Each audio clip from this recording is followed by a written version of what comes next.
আমাদের শ্রীপুর ঢাকার খুবই কাছের একটা জেলা হওয়ার পরেও আমরা কেন জানি পিছিয়ে আছি। আমি যদি শ্রীপুর থেকে গিয়ে ব্যারিস্টার হইতে পারি, আমার মনে হয় আমাদের সমাজে এখনো অনেক মানুষ পিছিয়ে আছে।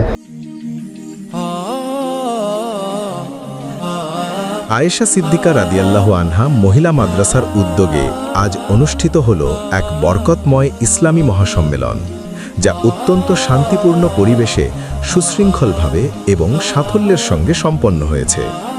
এই ইসলামী মহাসম্মেলন উপস্থিত ধর্মপ্রাণ মুসল্লিদের হৃদয়ে নতুন করে ঈমানী চেতনা জাগ্রত করেছে এবং দ্বীনের পথে দৃঢ়ভাবে চলার প্রেরণা ও অনুপ্রেরণা জুগিয়েছে।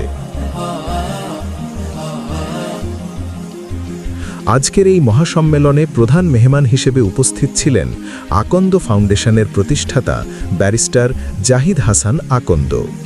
তার মূল্যবান উপস্থিতি ও তাৎপর্যপূর্ণ বক্তব্য অনুষ্ঠানটির গুরুত্ব, গ্রহণযোগ্যতা এবং মর্যাদাকে আরও সমৃদ্ধ করেছে।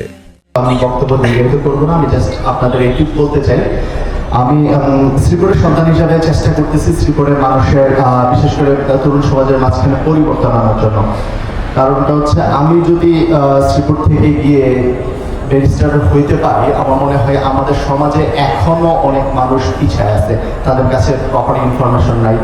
আমাদের শ্রীপুর ঢাকার খুবই কাছের একটা জেলা হওয়ার পরেও আমরা কেন জানি পিছিয়ে আছি। আজকে স্টিল আমাদের শিক্ষার অনেক কম।